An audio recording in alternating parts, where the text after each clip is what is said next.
Finally electrical वालों ने भी अपना 2025 का गेट पेपर दे दिया है। तो क्विकली इस वीडियो में मैं आपको थोड़ा सा रिव्यू बताऊंगा पेपर का कि किस तरीके से पेपर आया था। और रिव्यू के साथ साथ ये रिव्यू हेल्प करेगा आपके ईसी स्टूडेंट का जिनको 15 तारीख को अपना पेपर देना है, और खासकर ऐसे स्टूडेंट जो अभी थर्ड ईयर में है जिन्होंने पेपर नहीं दिया था, या जो सेकंड ईयर में जो एलिजिबल नहीं थे पेपर भरने के लिए, तो वैसे स्टूडेंट के लिए भी वीडियो हेल्पफुल होने वाला है। तो मैं क्विकली आपको अननेसेसरी की इधर उधर के वीडियो देख सकते हैं, बहुत सारे यूट्यूब चैनल्स पे आपको सॉल्यूशंस भी मिलेंगे, वो डिटेल वर्जन कल आप देख सकते हैं आराम से। बट क्विकली मैं जो आपको जो एक उम्मीद होती है कि सर पेपर कैसा था उसके बारे में आपको थोड़ा सा बता देता हूँ। तो देखो भैया, पेपर में क्या था कि इस पेपर को मैं रेट करूंगा मॉडरेट टू टफर साइड। जैसे पिछले जो कल का जो पेपर था ना, उसको मैंने क्या किया, मॉडरेट से थोड़ा सा इजी की तरह इंक्लिनेशन था, ये थोड़ा सा मॉडरेट से थोड़ा सा टफर साइड इंक्लिनेशन था। उसका रीजन क्या है कि एग्जामिनेशन में क्या हुआ कि आपको जो हर बार जो स्टैंडर्ड क्वेश्चंस पूछे जाते हैं वैसे क्वेश्चंस कम थे, थोड़े से कॉमन सेंस बेसिस पे क्वेश्चन ज्यादा लगा दिए। मतलब पेपर सेट करने वाले ने थोड़ी सी क्रिएटिविटी दिखा दी, है ना, मीडियम लेवल के क्वेश्चन में थोड़ी सी क्रिएटिविटी कि भाई ये सीधा सीधा नहीं पूछ के इसका एक स्टेप और पूछ लो, है ना। तो उस तरीके से जैसे एक कंट्रोल का क्वेश्चन है कि भाई नंबर ऑफ पोल्स है, तो बट उनके पोल्स का सम का मैग्नीट्यूड इस तरीके से पूछ लिया, या दो मैग्नेटिक कपल सर्किट है तो उसका एनर्जी डायरेक्टली ना पूछ के उसका मिनिमम और मैक्सिमम के फॉर्मेट में कुछ चीजें पूछ ली। तो इस तरह की क्रिएटिविटी बहुत सारे क्वेश्चंस में देखने को मिली है। दूसरा पॉइंट एक सबसे बड़ा है कि 1 नंबर और 2 नंबर में क्या हुआ, साइकोलॉजिकल तरीके से खेला गया कि कुछ क्वेश्चंस 1 नंबर में बहुत टफ पूछ लिए और कुछ क्वेश्चंस 2 नंबर में बहुत आसान पूछ लिए। तो 2 नंबर के सेक्शन में कुछ कुछ क्वेश्चंस आपको बहुत इजी देखने को भी मिले होंगे, और कुछ कुछ 1 नंबर में कुछ कुछ क्वेश्चन टफ देखने को मिले होंगे। क्योंकि जनरल साइकोलॉजी स्टूडेंट की होती है कि 1 नंबर का है, इसका मतलब थोड़ा सा मैं एफर्ट डालता हूं और थोड़ा सा टाइम दे देता हूं, बट वो क्वेश्चन कुछ कुछ क्वेश्चन थोड़े से टफ डाल दिए, है ना। बाकी अभी मैं सब्जेक्ट वाइज बताऊं क्या क्या हुआ है। और दूसरा है कि आपको इस चीज का ध्यान रखना है कि अब क्या हो रहा है ना कि ऑलमोस्ट कल का पेपर, कुछ पिछले 1-2 सालों के जो ट्रेंड आ रहे हैं ना, उससे ये समझना पड़ेगा ईसी वाले स्टूडेंट कि हर सब्जेक्ट से क्वेश्चन आ रहा है। अब ऐसा नहीं रहा कि ये बात मैंने कल भी बताई थी कि कहीं कुछ क्वेश्चंस की भरमार हो जाए किसी एक सब्जेक्ट से, ऐसा अब देखने को कम मिल रहा है। अब ऑलमोस्ट सभी के सब्जेक्ट को थोड़ी इक्वल रेफरेंस पे लाने की कोशिश कर रहे हैं। जो थोड़े से सब्जेक्ट, अब ऐसा नहीं है कि भाई मेजरमेंट सब्जेक्ट से बहुत ज्यादा ही क्वेश्चन आ गए, बट हाँ सिग्निफिकेंट अमाउंट में क्वेश्चन आए हैं मेजरमेंट के मिक्सिंग करने वाले, है ना। चलिए तो स्टार्ट करते हैं सबसे पहले नेटवर्क। तो नेटवर्क में आपको पूछा गया वही म्यूचुअल कपलिंग के ऊपर एक क्वेश्चन था आपका, ट्रांजिएंट पे क्वेश्चन था, simple current source, practical current source के ऊपर एक वेवफॉर्म वाला क्वेश्चन था, वोल्टेज और करंट का वेवफॉर्म दे दिया था जिसमें करंट के अलग अलग fundamental, third harmonic, fourth harmonic पे वेवफॉर्म थी, और वहां से आपको power factor, input power factor पूछा था। फिर बात करें मशीन की, तो इंडक्शन मशीन पे V/F स्पीड कंट्रोल से क्वेश्चन आया जो कि इंपॉर्टेंट है ही है। डीसी सीरीज मोटर का बहुत प्यारा क्वेश्चन पूछा गया है, सिंक्रोनस मोटर के ऊपर क्वेश्चन पूछा गया है, बहुत बढ़िया तरीके से पूछा गया है। तो देखिए जो क्वेश्चन से पूछे हैं ना, थोड़ा सा एक जो ट्रेडिशनल तरीका होता है क्वेश्चन पूछने का उसको ब्रेक किया है, थोड़ी सी क्रिएटिविटी मिलाई है, थोड़ा सा एक मतलब एक्चुअल कॉन्सेप्ट को चेक करने की कोशिश करी है। ट्रांसफॉर्मर 3 फेज से वही हमारा लीड लेग करने वाला, और एमएमएफ बैलेंस करने के लिए हम लोग 3 इक्वेशन यूज करते हैं, एमएमएफ बैलेंस से वो क्वेश्चन हो जाएगा। तो उस तरीके के मिला जुला रहा है। तो क्वेश्चंस बहुत ज्यादा मशीन से मैं ये नहीं बोलूंगा बहुत ज्यादा टफ पूछे हैं, क्रिएटिविटी थोड़ी ज्यादा पूछी है ना। बाकी इजी क्वेश्चन है, थोड़ा सा ठंडे दिमाग से पढ़ोगे तो बन जाएंगे। पावर सिस्टम की बात करें तो ईएलडी, इकोनॉमिक लोड डिस्प्लेस से एक बढ़िया क्वेश्चन था। स्टेबिलिटी से आप जो हम जो वो बनाते हैं एरिया अंडर द कर्व वाले, वो क्वेश्चंस थे, है ना।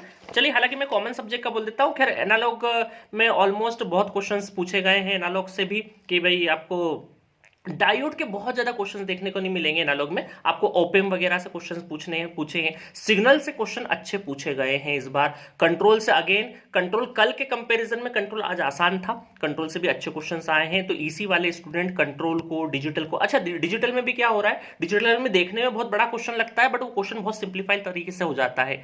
तो ईसी वाले student digital, control, signal, analog, in questions, in subjects को लाइटली लेके मत जाना।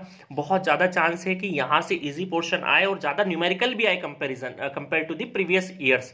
तो आप इन कॉमन सब्जेक्ट को बहुत अच्छे से पढ़ के जाना। मैथमेटिक्स अगेन इस बार इजी था कंपेयर टू, अगर कल की बात करें तो कल भी ठीक ठीक था बट आज मैथमेटिक्स ज्यादा आसान था, ठीक है। उसके बाद बात करें मेजरमेंट, मैंने बता दिया भाई व्हिट स्टोन ब्रिज के ऊपर एक क्वेश्चन था, एरर, सेंसिटिविटी, मिक्सिंग करके आपको क्वेश्चंस पूछे गए थे। Power electronics, MOSFET basic devices से एक क्वेश्चन था, बक कन्वर्टर से बढ़िया वाला क्वेश्चन पूछा था, एक वेव फॉर्म बना के दे दी थी, उसमें मिनिमम मैक्सिमम वगैरह वाला वहाँ था, वहाँ हमें स्ट्रेट लाइन से कोऑर्डिनेट्स निकालने थे।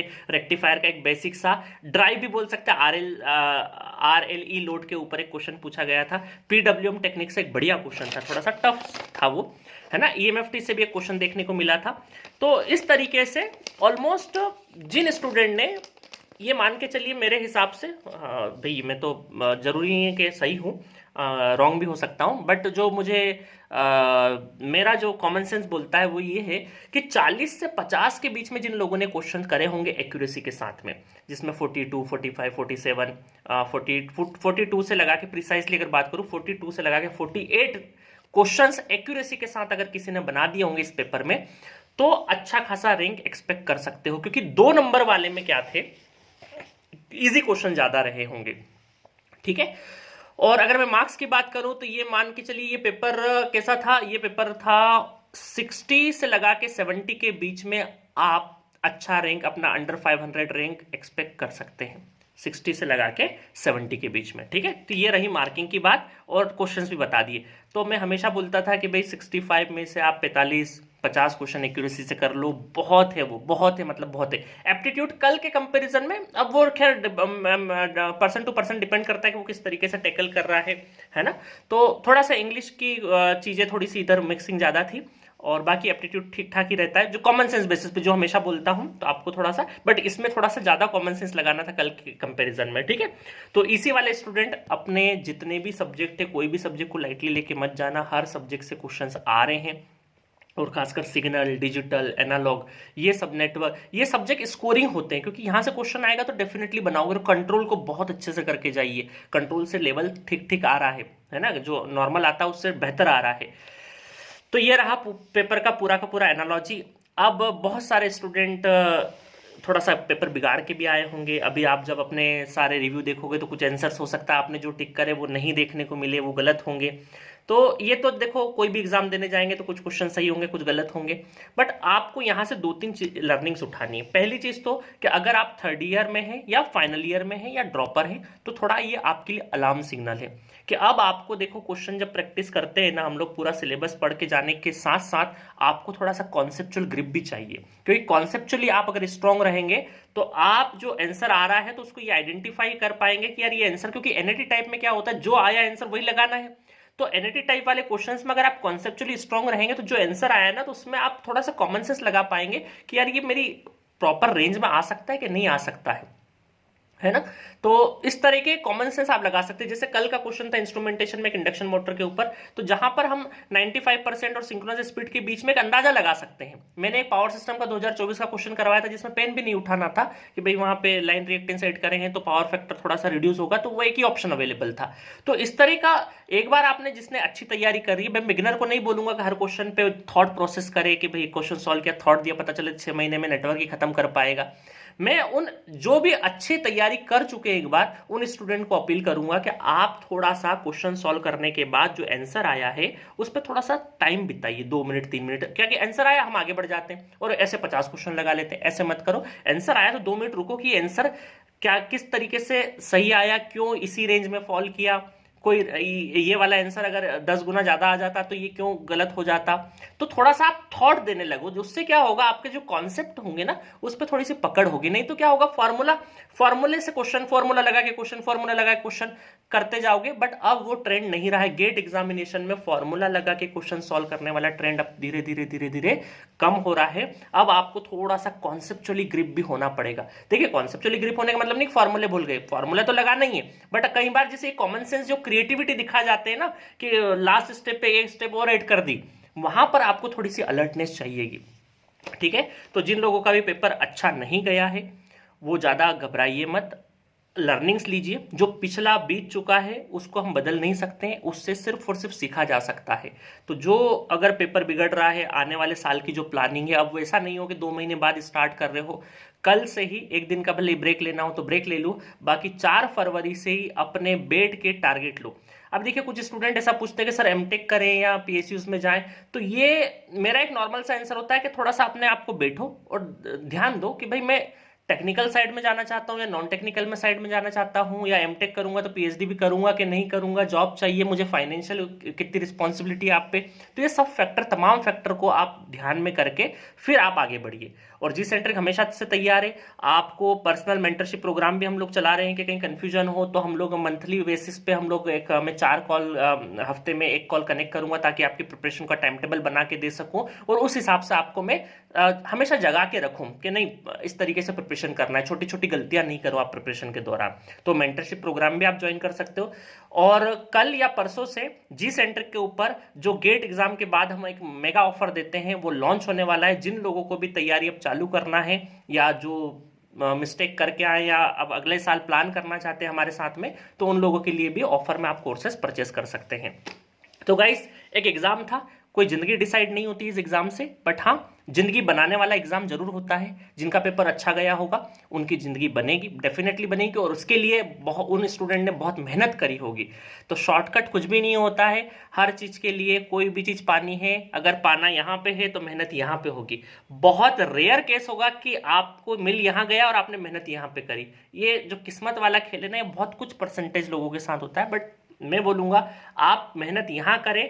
मेहनत अगर आपकी यहाँ रहेगी तो यहाँ पे मिलेगा। तो हमेशा मेहनत को ज़्यादा करना है आपको, और कम से कम जब आपका इंजीनियरिंग खत्म हो जाए तो एटलीस्ट 2 साल अपने जिंदगी को दीजिए।